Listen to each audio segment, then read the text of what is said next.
Right, good morning again. Welcome back to the channel. Thanks for joining me. Here we are on another sunny day. Fantastic. Quite a few things to talk about, including I'm going to put your minds at rest. How about that? So let's get down the road. Yes, thanks for joining me again. Do appreciate it. Here we are on the usual old road, and I've got a few things to talk about today, including in just a minute something about Royal Enfield. But first, I just wanted to put your minds at rest. Have you noticed everyone's angry these days? Have you noticed that? I mean, we all are, aren't we? We're all just banging our head against the wall. 20-mile-an-hour speed limits. Why? My town centre has disappeared. It's all boarded up. There's no shops left. Why aren't they doing something about it? I could go on. Numerous examples. Everybody's so angry.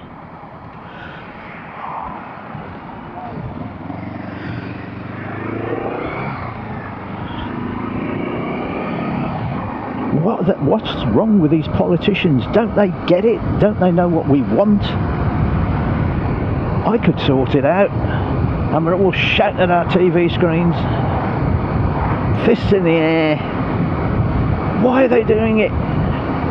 Well, I've got 2 words, just 2 words, which is going to take away all that stress, all that confusion, and a bit of that anger.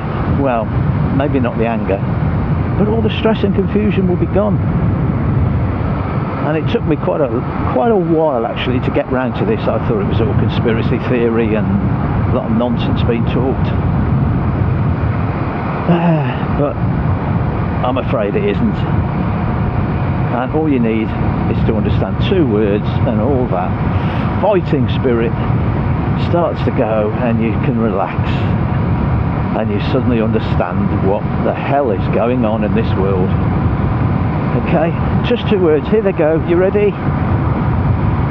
It's deliberate. That's it, just take on board those 2 words, and everything comes into sharp focus, and you realise what's going on, and we can all relax. So there you go, thank me later. That's all you need. It's deliberate. Right then, I don't usually get involved in that sort of thing, but I've noticed all the other channels actually lately, a lot of bike channels that I watch, and they're all banging on, angry about this, that and the other, and to me those 2 words just say it all, really. Anyway, Royal Enfield. Now, I was watching another video today. In fact, I got involved in a bit of a discussion with a couple of people. It sparked with me with having a chat with a chap who had a super meteor. This conversation happened a few weeks ago actually, and I said, how are you getting on? We're chatting in general, and he said, how are you getting on? I said, yeah. He said, the only thing is the weight, of course. He said, I didn't realise how heavy it was. I test rode one, didn't really notice, but then since I've got it home, it is a big old beast, isn't it? And I said, yeah, they're quite known for that, aren't they? 242 kilos, I think. And that sort of stuck with me, and I noticed somebody discussing it online today. Why? The answer, that's the question for me, is why is it that they're quite as heavy as they are? Both the classic 650, the new one, the latest one out, and the Super Meteor, 240 kilos plus either of them.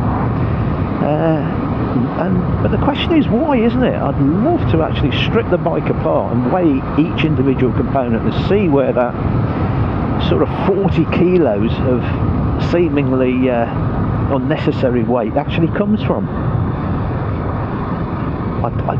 I mean, you'd find out then exactly, wouldn't you, what weighs what. And a lot of people say, well, it's all metal. There's metal mud guards on it, Dave. There's metal side panel covers. And I go, but how much extra than the plastic do those actually weigh? How many kilos could that possibly account for? Even all that metal work.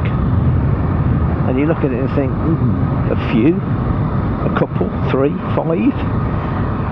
How much could that actually account for? And it's certainly not 40 odd kilos, is it? So where's all that weight coming from? And I just think it's probably, and this is just me, and this is not knocking at Royal Enfield in any way, but I think it's just a sort of a consequence and a product of their approach to engineering, let's put it like that. You remember for years with sports bikes and bikes in general, I remember the battles they used to have with the latest sports bike, and it was 1.5 kilos lighter than the previous model. Do you remember all that going on, all those wars, and everyone had to rush out and buy the latest one because they'd lost 2 kilos. So it was that much faster. All a bit nonsensical, of course, but the thing is, the Japanese and the other manufacturers spent millions of pounds in research and development in order to lose weight off bikes, and we became sort of used to that, and that technology and that engineering sort of rolled over to the next generation of bikes, the roadsters, the normal bikes that we ride today. They're not necessarily the sports bikes, but most motorcycles. Say for instance Yamaha, say the MT-07 or the MT-09 or something like that, normal roadster, they're all light, or relatively light, because of that engineering that came about in the sports bike wars of the 80s and 90s and 2000s. But I think Royal Enfield sort of missed all that. I don't think any of that way of engineering a motorcycle, I don't think they started from that point, did they? So I'm not saying it's crude engineering, that would be unfair. Crude is probably a bit of an unfair word, but it's more basic engineering, I would say, and a conglomeration of that throughout the motorcycle that ends up in the bike being as heavy as it is. And that's even the 350s as well. I mean, the 350, I think, the little 350 Classic is 190 kilos, am I right? Somewhere around that mark, which is a lot, isn't it, for a single 350? It's quite a lot, and it feels more actually when you manoeuvre it around. It really is quite a chunky little beast. So there we are. Have you taken a Royal Enfield apart? Do you know exactly where the weight is? Especially the 650s, the Super Meteor and the Classic. Do you know where the weight is actually held? I'd love to know, because I'm only guessing here. But there has to be a reason. Oh, here we are. They've adjusted the cones. They've adjusted the cones. And there's the gang. So that's all for me once again. Thanks for joining me. Just a quick one.